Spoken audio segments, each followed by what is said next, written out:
संत एकनाथ महाराज। हमारे हिंदू धर्म में श्राद्ध विधि का बड़ा महत्व बताया गया है। एक बार संत एकनाथ महाराज श्राद्ध कर्म कर रहे थे। पूर्वजों के लिए उनके घर में स्वादिष्ट भोजन तैयार हो रहा था। उसी समय कुछ भिखारी उनके दरवाजे गुजर रहे थे। एकनाथ महाराज जी के घर से स्वादिष्ट खाद्य पदार्थों की सुगंध सर्व ओर फैल रही थी। भिखारियों को भी वह सुगंध आई। तब उनमें से एक भिखारी ने कहा, यह भोजन पहले पुरोहितों को खिलाया जाता है, हमें तो बचा हुआ जूठा अन्न मिलेगा।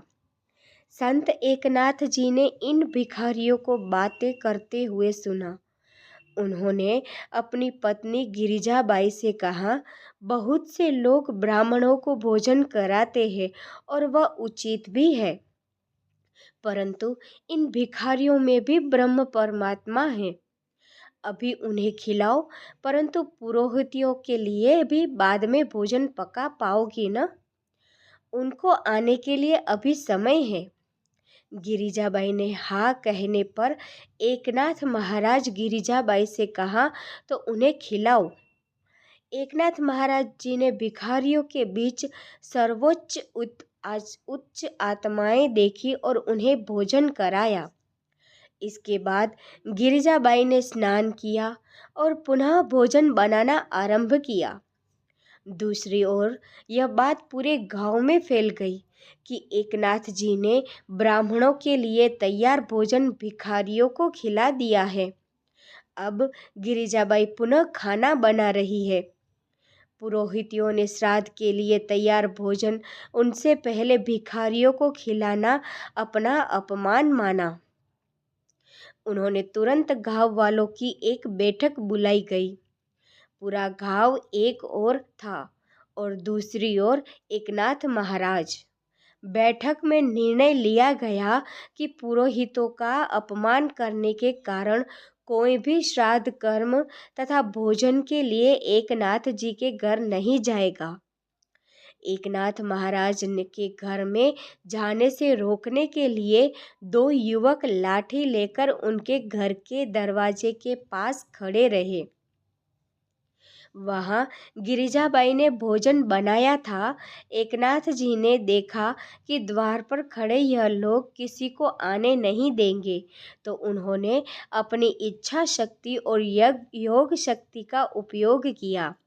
जो पुरोहित श्राद्ध के लिए नहीं आ रहे थे, उनके पिता, दादा, परदादा आदि को उन्होंने आवाहन किया और सभी प्रकट हो गए। एकनाथ महाराज ने उनसे कहा, बैठ जाइए भूदेव, आप इस गांव के ब्राह्मण हैं, आज हमारे घर भोजन कीजिए। गांव के पुरोहित के पूर्वज भोजन करने बैठ गए। हाथ धोया, आचमन आदि के समय गाए जाने वाले श्लोकों की आवाज से एकनाथ जी का आंगन गूंज उठा। बाहर द्वार पर जो दो युवक लाठी लेकर खड़े थे, उन्होंने यह आवाज सुनी। उन्होंने सोचा, हमने किसी भी ब्राह्मण को प्रवेश नहीं करने दिया, तो यह आवाज कहाँ से आ रही है? उन्होंने अंदर देखा तो वो आश्चर्यचकित हो गए। अंदर तो ब्राह्मणों का भोजन चल रहा था। तब उन्होंने घर के अंदरे देखा तो उन्हें ध्यान में आया कि अरे, यह तो मेरे दादा है, यही मेरे परदादा है, यह उसका चाचा है, यही उनके परदादा है। उनकी आंखों खुली ही खुली रह गई। दौड़कर उन्होंने गांव के सभी पुरोहितों को यह वार्ता सुनाई। उन्होंने कहा, आपके पिता, दादा, परदादा, चाचा आदि सभी पितृलोक से एकनाथ के घर आए हैं। वे अब एकनाथ के आंगन में भोजन कर रहे हैं। गांव के सभी लोग एकनाथ महाराज के घर आए। पुरोहित तो इस अद्भुत दृश्य को देखते ही रह गए। उन्हें अपने गलती का भान हुआ। अंत में उन्होंने एकनाथ जी से हाथ जोड़कर क्षमा मांगते हुए कहा, महाराज, हमने आपको नहीं पहचाना, हमें क्षमा कर दीजिए। इससे श्राद्ध करने का महत्व आपके ध्यान में आया न? आपके घर में भी पूर्वजों के लिए श्राद्ध विधि किया जाए तो आप भी श्रद्धा पूर्वक प्रार्थना कर अपने पूर्वजों के आशीर्वाद अवश्य लेना। दोस्तों, कहानी कैसी लगी कमेंट करके ज़रूर बताएं और चैनल को लाइक सब्सक्राइब करना ना भूलें। Thank you for watching.